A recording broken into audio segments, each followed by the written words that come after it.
Saya berkali-kali cerita, Nabi yang sezaman itu sebetulnya 3, tapi yang ilmunya level itu hanya 2. Karena ada yang sezaman yaitu Ibrahim dan Lut. Tentu tidak level karena Nabi Lut itu pernah keponakan Nabi siapa? Ibrahim. Kedua Nabi Musa dan Nabi Harun. Tapi ini juga agak level karena Nabi Harun jadinya Nabi itu karena proposal Nabi Musa. Jadi proposal mulai dulu ya ada. Nah, Nabi Musa kita tahu adalah al-sak. Al-sak itu kalau ngendikan itu lesannya agak Cedul. cedul ya. Cedul. Cedul. Ini nanya jejer ke sana. Jadi kalau nggak bisa tanya ya. Bahasa Arabnya pokoknya al-sak, cedul ya. Cedul.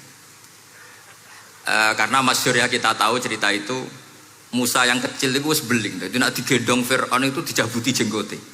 Padahal masih kecil. Sesuai Fir'aun curiga dasar Bani Israel.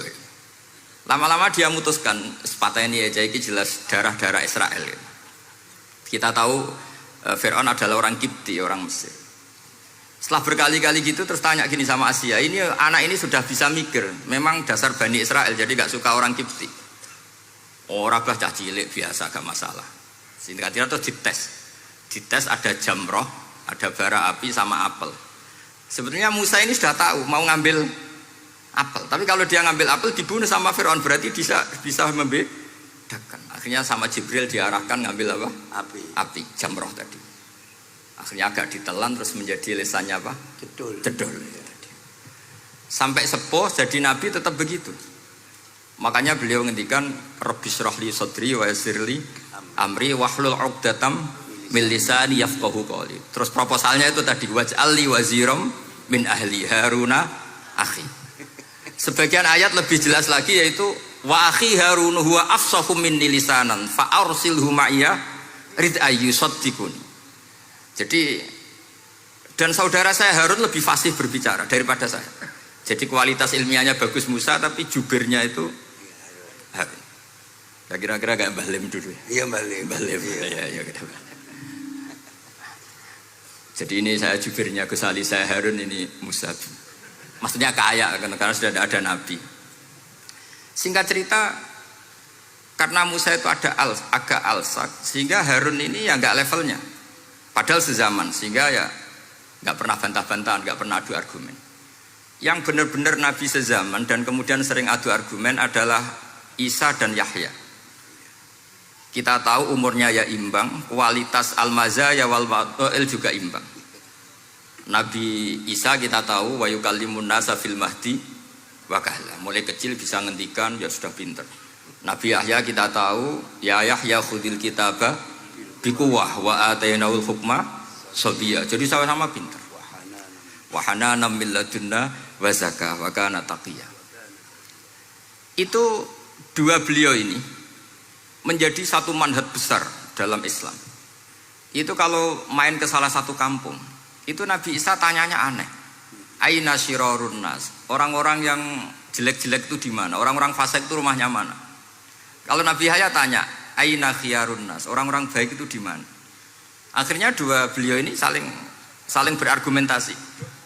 Kenapa kamu tanya aina syirarun nas? Terus Nabi Isa katanya, lah kenapa kamu tanya aina khiyarun nas? Terus kata Nabi Yahya, enak kancanan wong soleh, gak ruwet kan. Kancanan wong soleh itu kan enak, gak dibodoni, gak ruwet. Pemene kancanan wong mati, sering bodoni gitu. Masyhur itu cerita Gus Dur, Gus kenapa sering ziarah? Kancanan wong urip sumpek. Iya. Wong mati gak tau bejo. Wong mati gak tau bejo. Ini teman ziarahnya Bapak. Wong mati gak tau bejo. Ya. Itu ya ini santai-santai saja, relax saja. Karena saya sudah tahu mau ngomong apa. Nanti kalau ingin serius ya ngaji sama saya, harus khatam biar enggak jadi korban kama sayati sama kama takoddam. Akhirnya Nabi Yahya gantian tanya, kenapa kamu tanya aina syirarun nas? Itu masyhur beliau. Ini dalam kitab Tabaqatul Asfiya karangan Abu Nu'aim al-Asfihani. Riwayat Sufyan bin Uyainah, gurunya Imam Syafi'i. Jawabnya Nabi Isa unik. Ana an-nabiyyu, saya ini nabi. Biman zilatit tabib. Nabi itu ibarat dokter. Udawil mardo. Di mana-mana dokter itu cari orang sakit. Makanya di NU itu banyak kiai-kiai yang nangani orang-orang fasik. dakwah ning gone wong nakal-nakal itu ya ada khazanahnya, asal gak keterusan katut gitu saja. Jadi kalau kamu niru Gusme itu sebenarnya konsepnya satu, asal ada bukti jadi wali dan tidak katut. Kalau ndak ya sudah usah. Gak usah wae kata Gus Ali sudah. Kalau gak kelasnya jangan. Sehingga dua beliau itu jadi khazanah besar.